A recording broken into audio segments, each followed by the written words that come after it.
장 기능이 어느 정도 좋은 사람들, 모든 사람이 방광을 낄 수 있어요. 그런데 방광을 끼는데 냄새 잘 안 나잖아요. 유해균들이 그런 이제 독한 냄새가 나는 방구를, 가스를 참 많이 만들죠.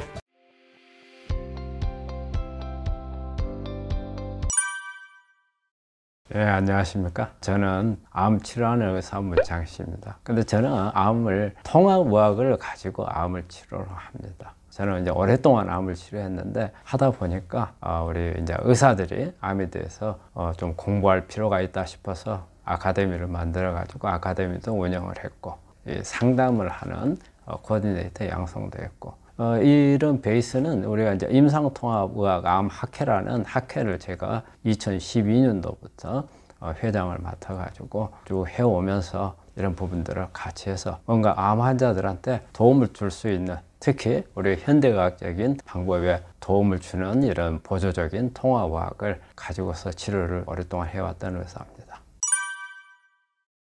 암은 일단은 생기는 원인은 유전자 변이에요. 유전자가 돌연변이든지 아니면은 요즘에는 후속 유전학이란 말을 쓰거든요. 지금 뭐냐면 돌연변이는 아닌데 유전자 이 발현 정도만 달라지는 걸 말하거든요. 궁극적으로는 그렇지만 그렇게 되게 변이를 일으키게끔 만드는 원인들이 우리가 보통 말하는 암의 원인을 말하죠. 뭐 스트레스, 그다음에 뭐 음식, 그다음에 우리가 이제 뭐 공해라든지 이런 매연, 어떤 우리가 발암물질들이 있잖아요. 중금속도 있고, 우리 뭐 다이옥신, 뭐 많이 들어본 이름들 있잖아요. 이런 것은 유전자가 변이되도록 유도하는 물질이죠. 근데 우리는 이제 이게 원인으로 생각을 하잖아요. 그래서 이제 그런 부분들이 변이를 일으켜 가지고 유전자 중에서 성장을 촉진시키는 그런 유전자를 활성화시켜 버리거나, 아니면 우리가 노화되는 세포를 죽이는 그런 유전자들이 있거든요. 이런 유전자들이 활동을 못하게 돼버린 경우에 암이 발생을 하고, 이런 게 있다 하더라도 실제적으로 우리 면역이 좋으면 암이 발생을 안 하는데, 우리 이제 면역이 약한 사람들, 이런 경우에 이제 암이 발생을 한다고 볼 수 있습니다. 암은 어쨌든 후천성이라고 보는 게 많아요. 왜냐하면 우리가 이제 암을 일으킬 수 있는 것은 돌연변이라는 게 있어요. 돌연변이는 유전자의 안에 있는 염기 서열이 달라져 버린 거예요. 이건 어떻게 할 방법이 없어요. 그런데 이제 이런 경우는 우리가 어떤 돌이킬 수 있는 방법이 없기 때문에 수술이나 항암이나 방사선을 해서 무조건 죽여야 되는 거거든요. 그런데 수십 년 동안 일이 볼 때 크게 변한 게 없어요. 돌연변이는 이렇게 잘 일어나는 건 아니거든요. 그러니까 환자 발생 숫자가 크게 변한 게 없는데, 그런데 우리 실제적으로 환자는 많이 늘었잖아요. 예전에 비해서. 그 이유는 후천적인 요인들이죠. 우리가 이제 보통 이제 후속 유전학이라 하는데, 이 변이를 일으키도록, 그러니까 DNA에 염기성이 변한 게 없어요. 단지 유전자가 활동할 수 있는 스위치를 끄느냐 켜느냐가 이제 결정을 하는 부분이에요. 이거 스위치는 후천적인 영향으로서 뗐다 붙였다 할 수가 있어요. 그러면 잘못된 게, 스위치를 켜져서는 안 될 스위치가 켜져 버린다든지, 특히 그런 거예요. 성장하는 유전자들이 어렸을 때는 빨리 크잖아요. 필요했던 건데, 어른이 돼서는 필요가 없는데 이게 갑자기 켜져 버렸다. 그러면 세포가 막 커버리는 거고, 암세포가 노화되면 세포가 죽여야 하잖아요. 이런 또 유전자들이 있어요. 그래서 항상 감시를 하고, 이제 노화된 것을 제거를 하고 암이 되지 않도록 하는 그런 감시하는 유전자가 있는데, 이 유전자의 스위치가 꺼져 버리는 경우, 이거는 이제 후천적인 영향. 아까 말한 뭐 발암물질이라든지 스트레스라든지 이런 게 이제 여기에 영향을 주는 거죠. 요즘에 암은 거의 한 90% 가까이가 일단은 후천적인 요인에 의해서 발생을 한다고 보고 있죠. 그럴 가능성이 많죠. 왜냐하면 우리가 이제 암은 유전병은 아니에요. 그러니까 우리가 유전병이라면은 어떤 벌써 유전자의 그 어떤 속성을 가지고 있어가지고 그게 물려받는 거잖아요. 그런데 암은 그런 유전병에 해당되지는 않아요. 단지 어떤 부분이냐면 취약성이에요. 그러니까 좀 더 우리가 암에 걸릴 수 있는 어떤 똑같은 환경에 노출되더라도 어떤 사람은 안 걸리고 어떤 사람은 걸리잖아요. 이런 걸릴 수 있는 취약성을 물려받았다고 생각하죠. 그러니까는 내가 관리를 잘하면 안 걸릴 수 있는 건데, 관리를 잘못했을 때는 다른 사람보다도 걸릴 가능성이 많다. 특히 양 부모가 전부 다 암을 가지고 있다면 가능성이 훨씬 더 높다고 봐야 되겠죠. 우리가 면역에 있어서 우리가 음식이 아주 중요하다고 생각을 하고, 그 다음에 암을 발병하는 데 영향을 줄 수 있는 부분에서 한 80% 정도가 음식이 영향을 준다고 그래요. 우리가 말이 그렇잖아요. 내가 먹는 게 나를 만든다는 거거든요. 그러면 내가 먹는 음식 중에서 여러 가지가 있어요. 내 몸에 좋은 것도 있고 나쁜 것도 있어요. 암을 일으키는 물질도 음식 속에 섞여서 들어올 수가 있거든요. 내가 어떤 음식을 먹느냐에 따라서 다른 부분이 하나 있고, 또 우리가 음식이 어디로 들어와요? 장을 통해서 들어오죠. 그러면 장이 나빠지게 만드는 음식, 특히 요즘에 많이 먹는 패스트푸드라든지 인스턴트 식품이라든지 이런 부분들은 장을 엉망으로 만들거든요. 그러면 이게 장이 엉망이 됐을 때는 면역 기능이 깨져버려요. 우리 몸에서 면역은 1차적으로 오는 면역은 장에서 시작하거든요. 우리가 나라로 따지면 휴전선에 해당하는 곳이 장이에요. 근데 우리가 음식들이 잘못됐을 때 그런 부분들이 면역을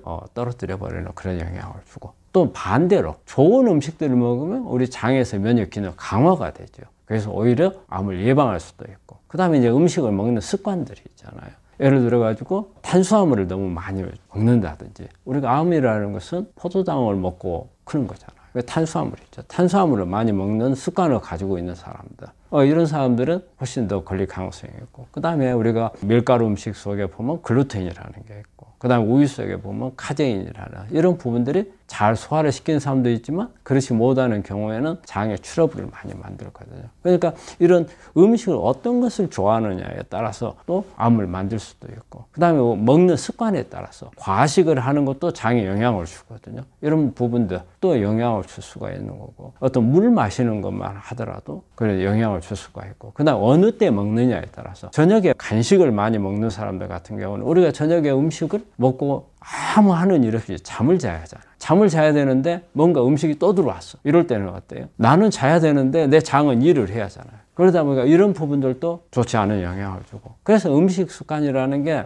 아주 중요하고, 또 음식을 먹을 때 괜히 어떤 집은 음식을 먹으면서 재밌게 먹는 사람들도 있는 반면에 음식 먹는 할 때 막 혼내고 막 이런 경우 스트레스 받잖아요. 그럼 면역이 떨어지잖아요. 그럼 장 나빠지잖아요. 이래서 이런 부분들이 오랜 동안 쌓이면은 암이 올 수가 있는 거고, 그래서 아까 말한 가족력 중에서도 보면은 어떤 부분이 있냐면요, 후천적인 부분에 그 가족들이 먹는 생활 패턴이나 음식 패턴도 영향을 줘서, 그러니까 한 가족이 암에 걸리면 다른 가족도 잘 걸릴 수 있는 이유 중에 하나가 똑같은 환경이나 생활이나 스트레스에 노출이 되기 때문에 그렇다고 보는 거죠.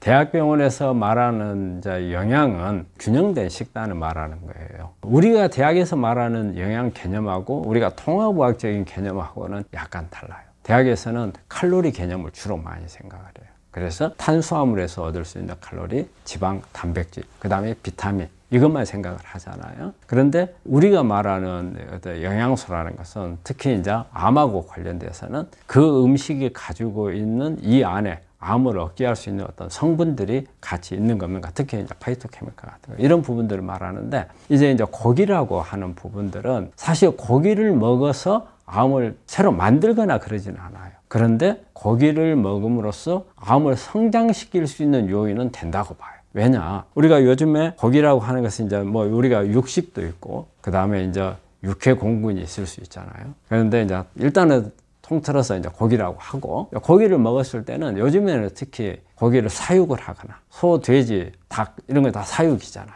그 다음에 생선은 또 양식을 하잖아요. 우리가 제일 좋아하는 광어, 거의 대부분 양식이잖아요. 이렇게 했을 때 여기에 가해지는 것들이 있는 거예요. 왜냐하면 항생제, 집단으로 사육을 하려면 항생제 써야 하잖아요.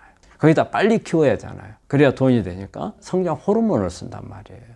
또 마찬가지로 우리가 그 육식이나 이런 데는 보면은 사료도 좋은 풀들을 쓰는 게 아니고 GMO를 쓰는 경우가 옥수수나 이런 것을 쓰는 경우가 많단 말이에요. 그래서 이런 부분들이 영향을 주고, 또 우리가 육식 자체에서 어떤 부분이 있냐면 피가 많이 있잖아요. 그러면 이게 철분이에요. 암세포는 철분을 되게 좋아해요. 암이 크기 위해서는 철분이 꼭 있어야 돼요. 근데 철분은 채식에는 없잖아요. 육식에 들어있죠. 그 다음에 우리가 좋은 오메가3나 이런 부분들도 육식에는 대부분 다 포화지방산이에요. 우리가 오메가3는 불포화지방산이잖아요. 생선에는 오메가3가 또 많이 있죠. 오메가3가 많이 있는데 반면에 그 오메가3 속에는 중금속이 있는 경우가 있어요. 수은 같은 거. 그리고 오메가6가 같이 섞여 있는 경우가 많아서, 그래서 이런 부분들이 우리가 채식을 하는 경우에 비해서 육식을 하는 부분이 조금 더 암을 성장시키는 역할을 해버린 경우가 많기 때문에 가능한 한 육식을 하지 말고 채식을 하란 말을 하는데, 또 채식만 먹는 경우에는 우리 환자들이 그렇잖아요. 풀만 먹어갖고 내가 어떻게 견디느냐 이런 말 많이 하잖아요. 그런데 사실 채식에는 파이토케미칼들이 있어서 암을 억제하는 힘이 있고 여기에도 충분한 영양분이 있다는 거예요. 그래서 특히 콩 같은 경우에는 단백질이 콤팩트하게 농축이 돼 있잖아요. 그래서 충분히 얻을 수 있고, 우리 식이섬유 있잖아요. 식이섬유는 우리가 전혀 칼로리가 없다고 돼 있는데 요즘에 밝혀진 게 보면은 식이섬유 속에도 1칼로리가 있다는 거예요. 1칼로리가 있고, 식이섬유는 발효가 잘 돼서 단세지방산 같은 게 만들어지면은 또 이게 암을 억제하는 그런 힘도 있고, 그래서 가능한 한 육식, 고기 종류를 암 환자들이 피하는 게 좋죠. 피하는 게 좋은데, 이런 경우에 환자분들이 나는 고기 안 먹으면 죽을 것 같다. 저는 항상 그래요. 그러면 먹으라. 근데 많이 먹지는 말고 조금 먹고, 특히 이제 기준을 삼는다면 저는 생선 같은 경우, 소고기, 돼지고기보다는 생선을 먹는데, 생선도 30cm 이하의 생선을 먹는 것을 권하고, 그리고 일주일에 한 두세 번 정도. 고기가 암을 일으키는 건 아니에요. 단지 빨리 성장시키는 데는 영향을 줄 수 있다. 그렇게 말할 수 있다. 저는 일단은 우리 아침에는 콩이 있잖아요. 콩을 갈아가지고 그 콩물 그것만 마시고 나와요. 그 이제 점심 때는 어쨌든 이제 우리가 병원에서 밥을 먹게 되니까. 근데 이제 어쨌든 우리는 이제 암을 치료하는 병원이기 때문에 가능한 항암 식단이 나오니까, 이제 우리 병원에서 먹는 것은 파이토케미칼 저는 이제 중시하거든요. 그래서 이제 채식을 주로 많이 하는데, 사실 병원에서는 고기가 나와요. 그거는 우리 환자들이 아직 항암 식단에 대해서 적응하지 못하는 환자들이 많거든요. 그리고 이제 암에 걸려서 저희 병원은 이제 대학병원 암을 치료하는 병원 옆에 있기 때문에 아직 식사 조절에 대한 부분이 안 돼 있어요. 그리고 이제 항암 방사선 하는 환자들이 많기 때문에 육식을 주지 않으면 견디지 못하는 분들이 있어요. 그래서 가능한 적게 주지만 어쨌든 고기는 조금씩 주고 있고, 그리고 대신에 가능한 한 이게 파이토케미칼들을 많은 것들을 따로 만들어서 줘요. 그런 부분들 식사를 하고 있죠. 저는 이 콩을, 그러니까는 이 기계가 있어요. 그래서 거의 밀가루 수준으로 갈아버리는 그런 기계가 있어요. 그러면 이거를 따로 이렇게 불리거나 삶지 않고 기계에다 바로 넣으면, 요즘에는 잘 돼 있어요. 그래가지고 그게다 넣으면 한 30분 정도면은 완전히 우리가 밀가루 반죽되듯이 거의 덩어리가 입안에서 걸리지 않을 정도의, 그래서 먹기 아주 좋게 돼 있어요. 우리가 환자들한테도 저희 병원에서 항상 줘요. 저는 우리 환자들한테 식이섬유가 중요하잖아요. 그래서 식이섬유를 주기 위해서 또 야채를 있잖아요. 동결 건조를 해가지고 그거를 나노로 분해해요. 280나노로. 그래서 그 부분들을 환자들한테 조그만한 컵에다 하나를 주거든요. 그러면 이게 식이섬유가 한 400에서 600g 정도의 양이 될 수 있을 정도의 식이섬유를 그렇게 해서 줘요. 그럼 환자들 하루에 400에서 600g 채소 먹으라고 못 먹거든요. 근데 그렇게 딱 만들어주면 그게 하루 복용량이에요. 이제 그런 식으로 해서 이게 환자들이 먹기 편하고, 또 400에서 600g 먹으면 배가 너무 부르잖아요. 배가 부르지도 않으면서 하루에 필요한 양들을 먹을 수 있게끔 그런 부분들 병원에서 만들어서 하고 있어요. 우리가 이제 암 진단을 받잖아요. 진단을 받으면 우리 환자분들이 마음이 다급해. 엄청 다급해지잖아요. 막 내일 당장에 수술을 하고 항암 방사선 하지 않으면 막 암이 막 번쩍번쩍 커버릴 것 같아. 이런 생각 많이 하잖아요. 근데 냉정해야 돼. 왜냐하면 정확한 이 진단을 받을 때까지는 서두르면 안 돼요. 근데 서두르다 보면은 이런 경우도 종종 있어요. 진단을 받고 수술하고 났는데 암이 아닌 경우도 나올 수 있어요. 그리고 양성이라고 생각했는데 들어가 보니까 암이 경우도 있고. 그래서 그런 시행착오를 겪지 않으려면, 암이라는 것은 우리가 아주 급한 병은 아니에요. 암이 급하지 않는 병은 아니지만 또 한편으로는 급한 병은 아니라는 게 뭐냐, 우리가 예를 들어 교통사고가 났어요. 그럼 빨리 응급실에 가서 급하게 조치해야 하잖아요. 뇌출혈이 됐어요. 급하잖아요. 근데 암은 그렇게 급한 건 아니란 뜻이에요. 그렇기 때문에 진단을 정확하게 받을 때까지는 조금 여유가 있어요. 그래서 이런 경우에 서두르면 안 된다는 뜻이에요. 그 다음에 내가 어떤 수술 방법을 선택을 할 건가, 여러 가지 방법들이 있을 수 있잖아요. 그러면 자문도 많이 구하고, 이럴 때는 조금 시간 여유를 갖고 차분하게 하는 게 좋다는 거예요. 항암제도 마찬가지고. 하루 늦는다 해가지고 뭐 큰일 나 이런 건 아니잖아요. 그런데 정말 이제 서둘러야 되는 부분이 있어요. 어떤 경우냐, 특히 조직검사를 하면 암 덩어리에다가 바늘로 구멍을 찔렀죠. 찌르고 나서 바늘을 뺐죠. 그러면 이 바늘에 암 조직이 묻어 나오겠죠. 그렇기 때문에 이것 때문에 암 조직이 묻어 나와서 옆에 암세포가 주위 정상 조직에 묻어서 그럼 여기서 클 수 있어요. 그 다음에 구멍을 내놨어요. 외국 논문 같은 데 보면 그런 내용들이 나와요. 조직검사를 하는 경우에는 암이 빨리 커질 수 있다. 근데 우리 환자들도 그걸 느끼는 환자들도 있어요. 그래서 조직검사를 하고 난 후에는 외국의 논문에도 뭐 가능한 한 빨리 수술을 하거나 항암을 하거나 뭔가 치료를 빨리 들어가라고 돼 있어요. 근데 되게 우리가 요즘에 보면 환자들이 조직검사하고 나서 조직검사를 못 믿어요. 그럼 또 다른 데 가서 CT 찍는 거 조직검사 슬라이드 들고 와서 또 봐. 그러다 보면 막 몇 달이 흘러버리는 경우예요. 이런 경우는 잘못된 거다. 조직검사를 해서 그 결과에 대해서는 그게 착오가 생길 경우가 잘 없어요. 그렇기 때문에 빨리 가능한 한, 그 논문에 보면은 가능한 한 한 달 이내에 뭔가 수술을 하든가 어떤 조치에 들어가는 게 좋다. 그러니까 이런 경우는 서둘러야 되고, 또 하나는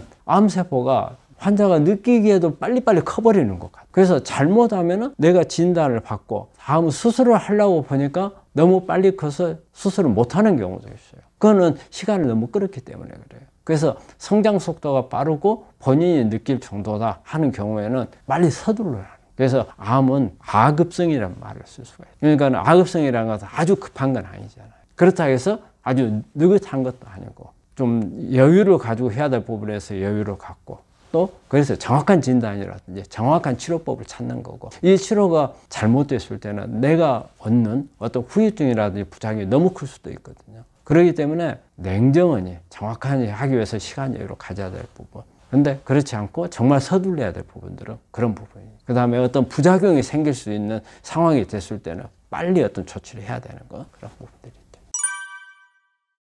1기에서 4기로 가는 데는 시간은 없어요. 그런데 우리가 어떤 경우에는 보면은 1기여가지고 아무 치료를 안 하는데도 뭐 몇 년 동안 움직이지도 않는 경우도 있어요. 또 어떤 경우는 1기인데 수술했어요? 했는데 몇 달 만에 재발을 하고 전이 돼버리는 경우도 있어요. 그렇기 때문에 정해진 룰은 없어요. 그래서 어떤 1기라든지 2기라든지 3기, 4기 이런 경우는 우리가 1기라고 하는 것은 우리가 이제 암이 그 자리에만 있는 걸 말해요. 2기 같으면 그 옆에 있는 림프절의 전이가 된 거. 3기 같으면 조금 더 멀리 떨어져 있는 지역의 림프절의 전이가 된 경우. 4기는 이제 먼 장기로 간 경우. 조직이나 장기로. 여기서 1기, 2기, 3기 이렇게 순서대로 간다고 생각을 하잖아요. 그런데 보면은 이게 1기, 2기, 3기가 엄청 빨리 가는 경우도 있고, 아주 성장 속도가 느려가지고 암의 속성이 다 달라요. 성장 속도가 아주 늦은 경우가 있고 아주 빠른 경우가 있어요. 그래서 이제 우리가 그걸 이제 유전자를 보면 알아요. KI67이라는 유전자가 있거든요. 이게 성장 속도예요. 이런 부분들을 봐서 우리가 얼마만큼 빠르게 가겠다, 이 짐작은 할 수 있지만 실제적으로 암 환자들이 당신은 1기니까 4기까지 가는데 얼마 걸립니다 이렇게 말은 할 수는 없고, 또 우리가 요즘에는 그렇잖아요. 1기든 2기든 3기든 수술해갖고 없애버리는데 우리가 당신은 4기까지 갑니다 이렇게 말할 수는 없는 거기 때문에, 그래서 다음 기수라든지 이런데 얼마만큼 걸린다, 그래서 정확하게 기간은 없다는 겁니다. 요즘에는 조기검진이라는 게 있잖아요. 그래서 1기 발견이 조기검진이에요. 그래서 보통 이제 사이즈로 따지면 1cm를 우리가 1cm에 발견하는 거예요. 1cm. 근데 요즘에는 뭐 0.5cm도 발견하고 그래요. 워낙 진단 방법들이 뭐 첨단으로 나오기 때문에. 그런데 되게 이제 늦게 발견되는 경우는 증상이 없기 때문에 늦게 발견되는 거가 많고, 그 다음에 요즘에는 사실 암에 대한 포비아가 있어요. 공포감이 있어가지고 환자들이 종합검진을 잘 안 받으려는 사람들이 있어요. 이런 사람들이 나중에 늦게 발견, 증상이 나와가지고, 증상이 나와서 발견하면 일단은 3기에서 4기에 갔다고 봐야 돼요. 근데 대개 종합검진에서 발견이 되면 1기에서 2기에 발견이 되고, 우리가 2년에 한 번씩 우리가 의료보험에서 해주고 있잖아요. 그러니까 2년 안에 발견하는 게 보통 이제 1기 내지 2기에서 발견할 수 있는.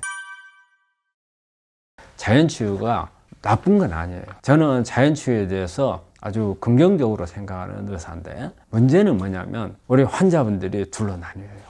나는 현대의학만 가지고 수술, 항암, 방사선만 가지고 암을 치료하겠다. 또 어떤 분들은 수술하거나 항암, 방사선을 갖고 암은 낫지 않는다더라. 오히려 재발 전이만 잘 된다더라. 나는 자연치유를 할 거야. 암은 이렇게 나눠가지고서 치료될 수 있는 부분이 아니에요. 우리가 보통 암은 내 몸 안에 있는 하나의 혹이잖아요. 혹이지만 암은 전신질환이에요.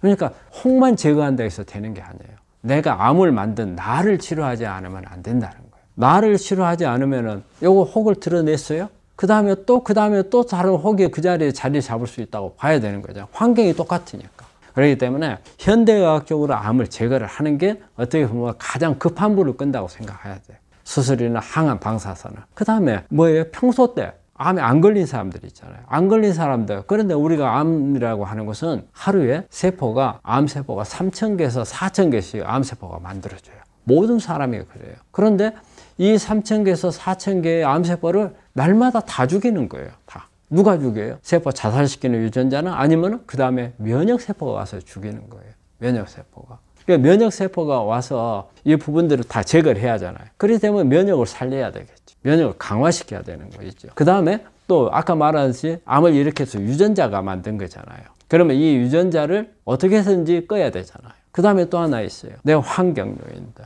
발암물질 접촉을 피해야 되겠죠. 음식 조심해야 되겠죠. 환경 개선해야 되겠죠. 스트레스.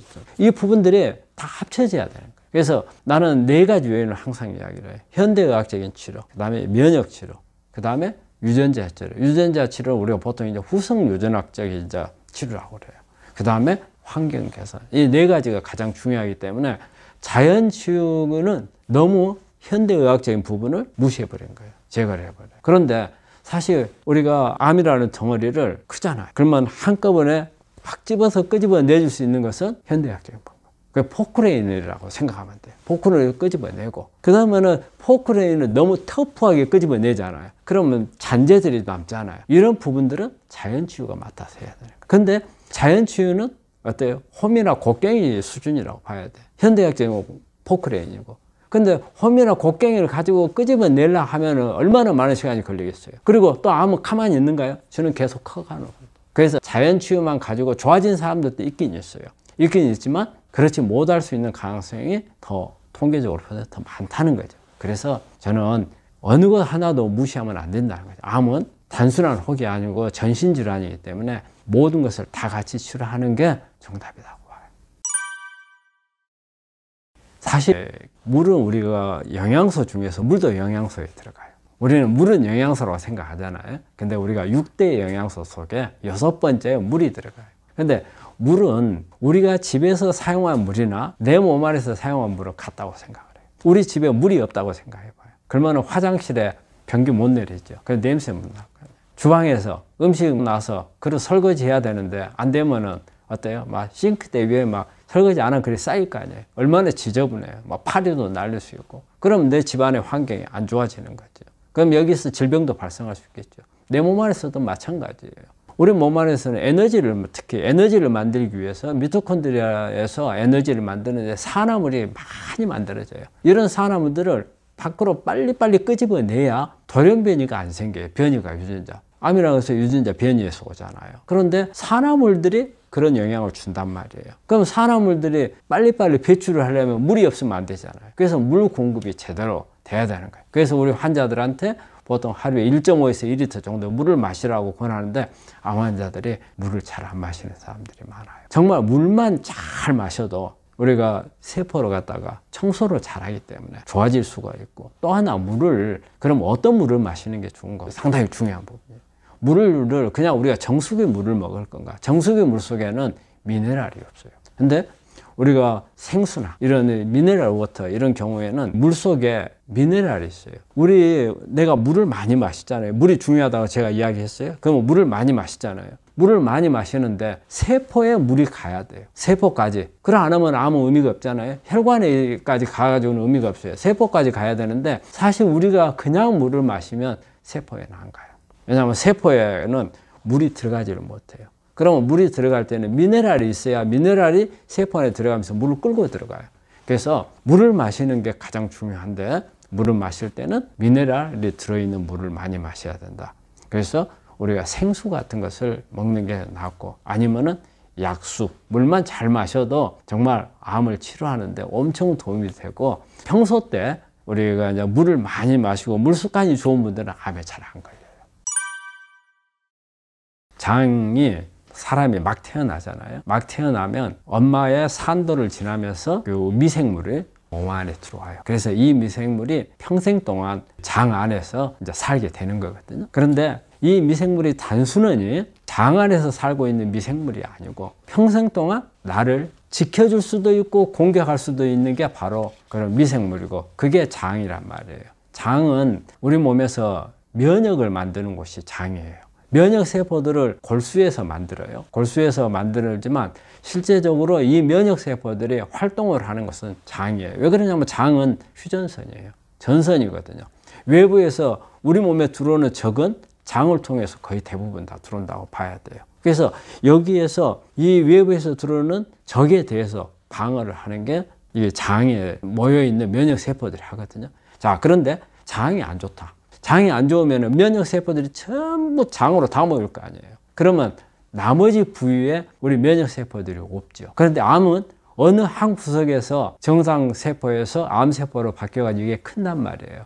그러면 내 면역 세포들이 이걸 찾아가지고 공격을 해서 없애야 될 텐데 면역 세포들이 전부 장에 가 있어요. 장에 가 있으면 어떻게 돼요? 공격을. 암은 무럭무럭하죠. 그렇기 때문에 장하고 암하고 관계는 아주 서로 간에 연관되어 있는. 그래서 장을 좋게 해주면 암에 잘 안 걸린다. 근데 우리가 이제 장을 그러면 어떤 경우가 우리가 장을, 우리 환자분들이 어떤 경우에 나는 장이 안 좋다고, 그 환자분들 그게 잘 몰라요. 우리 환자분들이 와가지고 내가 물어봐요. 장은 어떻습니까? 그러면 저는 장은 좋아요. 그러면은 방구 자주 끼세요? 근데 속이 좀 더부룩해요? 더부룩하대. 그 다음에 음식 먹고 나면 소화는 얼마 만에 돼요? 그럼 한 1시간 있으면 소화됩니다. 이런 부분들이 이게 사소한 거잖아요. 장은 그게 안 좋은 거예요. 근데 우리가 장은 안 좋냐? 그러면 내가 설산하고 복통이 있고 막 변비가 심하고 이럴 경우에 우리 환자들은 장이 안 좋았습니다 하는데, 사실은 그거는 이미 진행해버린 거고, 속이 더부룩한 정도, 소화가 좀 늦는 정도, 그 다음에 트림 같은 게 잘 나오는 경우라든지 방구가 잘 나오는 거라든지 또 방구를 끼는데 냄새가 난다든지 이런 거 다 장이 안 좋은 거예요. 암 환자가 됐다 그러면은 장하고 관련이 많기 때문에 장을 개선해야 하잖아요. 그러면 이런 증상만 있어도 장 개선해야 되는 거예요. 장하고 우리하고 암하고는 면역이라는 것을 매개체로 해서 아주 밀접한 관계가 있다고 봐야 돼요. 안에서 가스가 많이 만들어지고, 또 특히 우리가 장 안에서 나쁜 미생물들이 가스에서 냄새가 날 수 있는 그런 부분들을 훨씬 많이 만들고, 그 다음에 우리가 장 기능이 어느 정도 좋은 사람들, 모든 사람이 방구를 낄 수 있어요. 그런데 방구를 끼는데 보면은 냄새 잘 안 나잖아요. 근데 세균들이 그런 독한 냄새가 나는 방구를, 가스를 참 많이 만들죠. 우리가 책들이 많이 나와 있죠. 암을 굶겨 죽이다 해가지고. 근데 내가 한번 물어볼게요. 암을 굶어 죽일 것 같아요? 절대 암은 굶어 죽지 않아요. 말이 그래요. 암은 내 몸보다 30분 후에 죽는다는 거예요. 내가 먼저 죽고 그 다음에 암이 죽는다는 거예요. 암은 지가 살기 위해서 우리 몸에 있는 거 다 갖다 쓰는 거예요. 그런데 왜 암은 굶겨 죽이다 이런 방법들이 나오냐 이거죠. 그거는 약간의 극단적이지만 그만큼 암의 영양분을 안 주겠다 그 뜻이에요. 안 주겠다. 그러면 그런 방법들을 이제 찾아야 하잖아요. 그래서 요즘에 나오는 방법들이 뭐예요? 예전에는 단식을 했어요. 근데 단식은 안 좋은 방법이에요. 단식은 내 암세포를 굶기는 방법이잖아요. 근데 나는 굶었어요. 굶었는데 암세포는 안 굶는단 말이에요. 내 거 근육도 갖다 쓰고 내 몸에 있는 지방도 갖다 쓰고 다 갖다 쓰고 체중이 쭉쭉쭉 빠지는 거죠. 그런다고 해서 암은 죽지는 않아요. 그래서 단식은 오히려 몸에 더 해롭다. 면역만 더 떨칠 수가 있고, 그래서 저는 환자를 단식은 못하게 해요. 그러면은 암세포를 죽이지는 못하지만 암은 굶겨보자. 그래서 성장 속도를 늦춰보고 힘을 약화시키자. 그건 가능해요. 그래서 우리가 요즘에 쓰는 간헐적 단식 들어본 적 있죠. 간헐적 단식. 16시간을 하루 24시간 중에서 2끼를 먹고 16시간을 굶는 방법이거든요. 이런 경우는 16시간 동안 그만큼 암세포에 공급하는 탄수화물을 줄일 수 있다는 거죠. 그렇게 줄이는 방법이. 그 다음에 또 이제 방법이 뭐가 있어요? 저탄고지라고 들어봤죠. 탄수화물을 줄이고 지방을 많이 먹는. 탄수화물, 암세포는 일단 우선 먹는 것은 탄수화물을, 포도당을 먹는단 말이에요. 그러면 지방은 암세포가 이용을 못해요. 그러니까 지방을 많이 먹어주고 탄수화물을 줄이자. 그런데 지방은 아무거나, 그러면은 지방을 뭘로 먹어요? 대개는 저탄고지 한다고 해가지고 돼지 비계도 먹고 베이컨도 먹고 막 이렇잖아요. 그러면은 이것 자체가 암세포가 가져가지는 못할 망정 이게 가지고 있는 나쁜 부분들이 또 많잖아요. 그래서 이제 이런 경우에는 식물성 지방이라든지 지방 중에서는 어떤 좋은 지방을 먹어야 된다는 거예요. 그래서 이제 그런 방법들이 있는 거고, 그 다음에 또 하나는 소식을 하는 게, 평소에 소식을 하는 거. 대개 내가 평소에 먹었던 것의 한 3분의 2 정도. 3분의 2 정도면 어떤 환자들이 그래요. 그거 먹고 어떻게 사느냐 이거라. 근데 사실 우리 인간은 내가 필요한 것보다 항상 조금은 더 먹어요. 그게 인간이 진화해 오면서 항상 먹을 게 충족할 때도 있었지만 부족할 때도 많이 있었잖아요. 뭐 몇십만 년 이럴 때. 그렇기 때문에 우리 유전자 속에는 항상 조금 더 먹어야 된다는 게 유전자적으로 기록이 남아있다고 봐요. 그렇기 때문에 남아서 먹는 것만큼은 내가 줄일 수 있다는 거예요. 그래서 3분의 2 정도 먹으면 한 달 정도 지나면 적응을 할 수가 있어요. 그럼 환자들이 한 달간은 못 견뎌요. 암에 걸렸으니까 내가 살려면은 뭘 못해요. 조금 적게 먹고 한 달만 지나면 딱 적응을 한단 말이에요. 그렇기 때문에 소식을 하는 방법. 우리 암을 치료하는 선생님들이 뭐 대학도 마찬가지고 통합을 하는 선생님들도 마찬가지고 저는 내 몸이 산성화되는 것을 아주 중요하다고 생각을 해요. 왜냐? 암세포가 어때요? 탄수화물을 이용을 해서 에너지를 쓰지만 항상 뭘 만들어요? 젖산을 만들죠. 그래서 젖산을 만드는 이유가 단순하게 탄수화물이 대사하는 과정에서 만들어진 산물이 아니에요. 젖산은 암세포가 살기 위한 방편이에요. 그래서 암세포 주변에다가 젖산을 갈아 쫙 산성화가 되잖아요. 그러면 우리 면역세포가 공격을 잘 안 해요. 이 산성화가 되어 있는 경우에는 면역세포는 이거를 이물질로 안 봐요. 애기로 봐요. 애기. 엄마가 아기를 갖게 되면 이 애를 공격을 안 하잖아요. 근데 애는 엄마가 볼 때는 어때요? 왜냐? 엄마 것 절반, 아빠 것 절반이 섞였잖아요. 그러니까 원리 엄마 것은 아니에요. 그러면 공격할 수가 있는데 자궁 안에 있을 때가 저산소 지역이에요. 그래서 공격을 하는 그러한 생리적인 특성을 암세포가 이용하는 거예요. 그래서 산성 물질을 만들면 우리 면역세포들이 잘 공격을 안 해요. 그래서 산성화가 돼 있으면 상대적으로 암세포가 잘 큰다는 뜻이잖아요. 특히 암 줄기세포가 만들어져 있을 경우에 특히 그런 현상이 잘 나와요. 우리가 면역세포가 암세포를 공격을 할 수 있도록 잘 만들어 주려면 내가 산성화를 막아야 돼요. 그럼 산성화를 어떻게 막을 것이냐? 산성화를 막는 것은 우리가 알칼리수 사람들이 많이 먹잖아요. 산성화 막는다요. 알칼리수는 도움이 안 돼요. 왜? 알칼리수는 물을 갖다가 이 정수하는 과정에서 산성수와 알칼리수로 바꿔놓은 거잖아요. 전기분해를 통해서. 그러면 혈액에만 알칼리 상태로 바꿔주는 역할을 하지 실제 산성화는 암세포 주변에서 산성화가 알칼리로 바꿔야 되니까 이거는 여기를 바꿀 수 있는 것은 미네랄밖에 없어요. 그래서 칼륨이나 칼슘, 마그네슘 이런 부분들이. 그럼 이 칼륨이나 칼슘, 마그네슘 있는 음식들이 뭐 토마토라든지 비트, 콜라비라든지 그 다음에 야채, 고구마도 칼륨 같은 게 많아요. 그래서 이런 음식들이나 그 다음에 아까도 했던 생수나 미네랄부터 그 다음에 요즘에는 풀빅산이라는 게 아주 미네랄이 많은 그런 단백질이거든요. 풀빅산 워터라는 게 있어요. 이런 것들을 먹었을 경우에 산성화를 막아줄 수가 있고 또 하나는 중요한 게 물을 많이 마시는 거. 중화를 시키잖아요.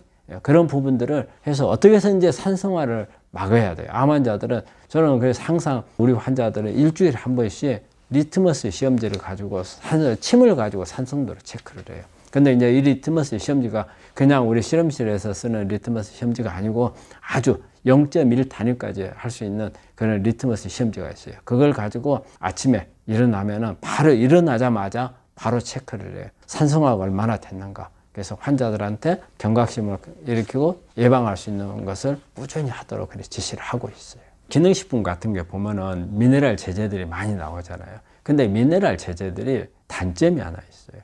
흡수가 잘 안 돼요. 그 다음에 장 트러블 같은 걸 잘 일으킬 수 있어요. 그래서 기능식품에 여러 가지 뭐 칼슘, 마그네슘도 있고 뭐 아연도 있고 뭐 셀레늄도 있고 여러 가지가 나오잖아요.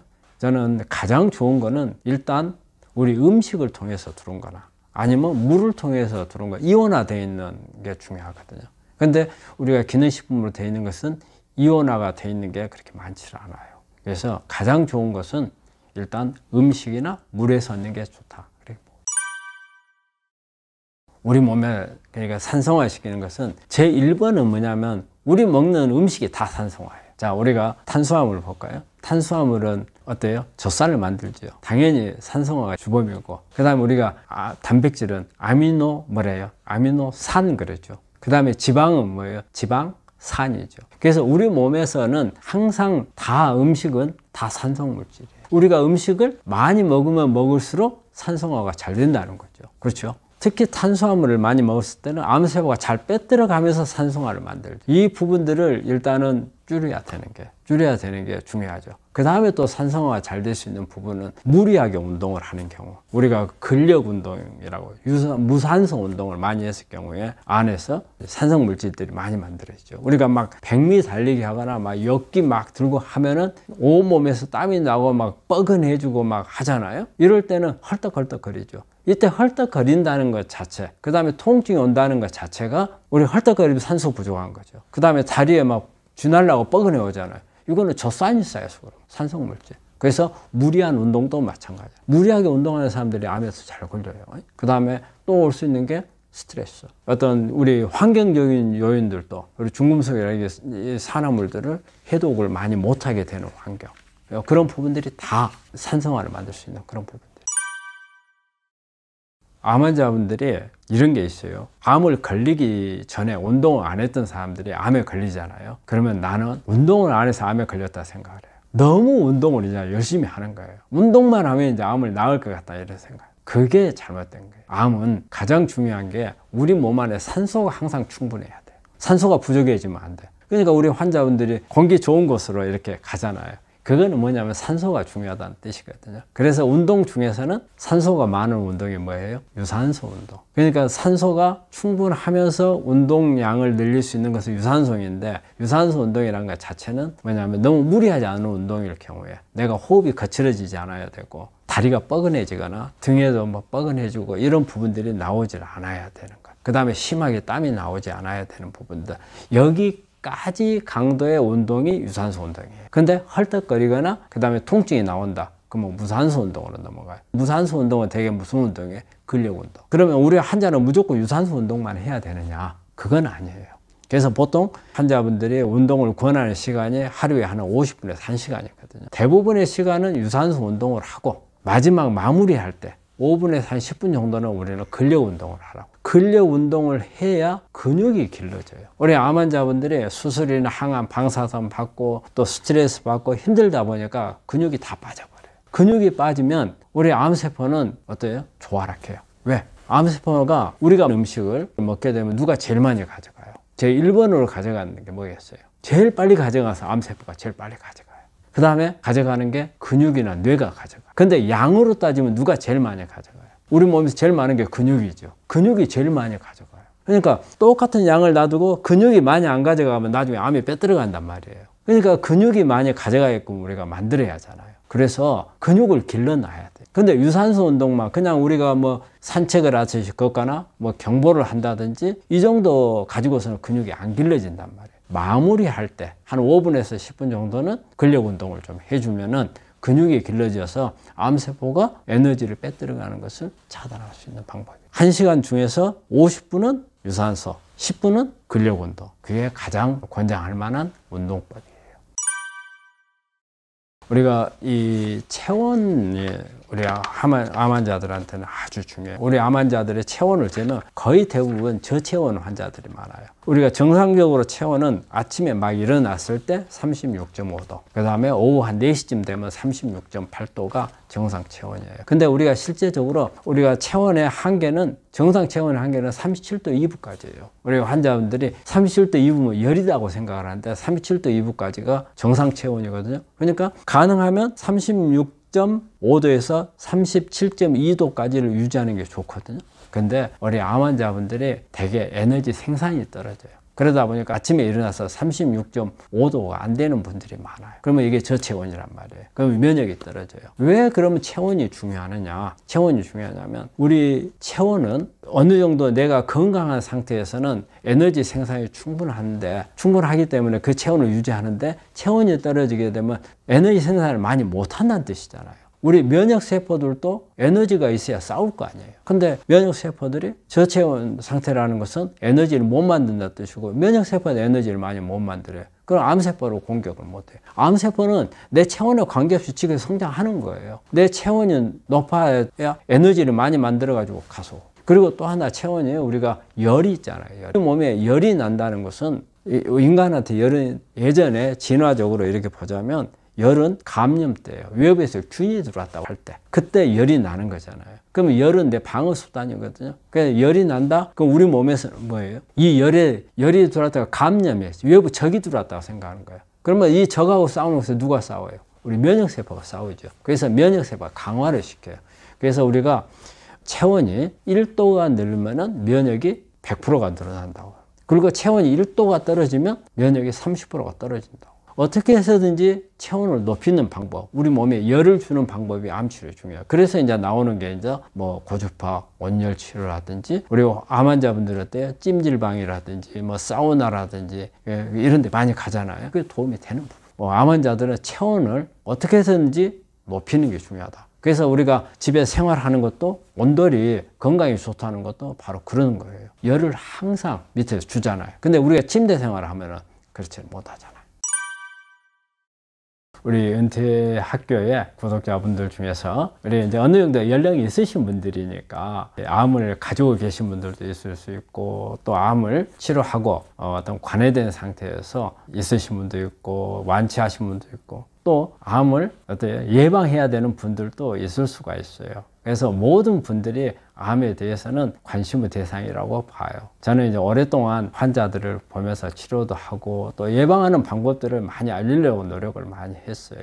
근데 제가 오늘 이런 강의를 하는 부분은 어떻게 보면은 예방을 하고자 하는 분들한테 도움되는 이야기가 더 많을 수도 있어요. 왜냐하면 우리 생활하면서 하나하나가 어떻게 하느냐에 따라서 내가 앞으로 암 환자가 되느냐 안 되느냐를 결정할 수 있는 거거든요. 그래서 우리 요즘에는 그래요. 남자분들이 암에 대해서 평생 동안 살면서 걸릴 수 있는 확률이 2.5명당 1명이라고 그래요. 여성은 3명당 1명이라고. 그래서 우리가 10명이 모였다. 그러면 어때요? 3명 정도는 항상 암이 될 수 있는 가능성이 있다는 거예요. 그래서 내가 암이 없기 때문에 나하고는 상관없다가 아니거든요. 내가 항상 암이 될 수 있는 가능성이 있는 예비자라는 걸 생각을 하고, 제가 이렇게 암을 예방하는 방법, 음식을 먹는 거, 스트레스라든지 이런 부분들에 대해서 오늘 한 부분들이 여러분들의 앞으로 암을 걸리지 않도록 하는 도움이 될 수 있는 길이 됐으면 좋겠고, 또 암을 걸린 분들이라든지, 그래서 저는 암 환자들한테 완치란 말을 잘 쓰지를 못하게 합니다. 암은 5년 후가 되면은 보통 80%라고 그래요. 10년 후가 돼서 완치가 아니고 90%, 95%라고 그래요.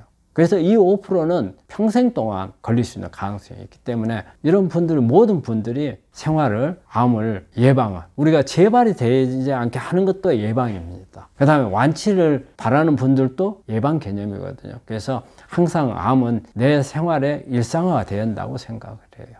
그래서 여러분들한테 지금 시간을 이렇게 할애해가지고 듣고 계시는 분들이 조금이나마 도움이 되고, 또 이 부분이 공감을 하신다면 실천에 옮겨서 건강한 생활을 하실 수 있기를 바랍니다.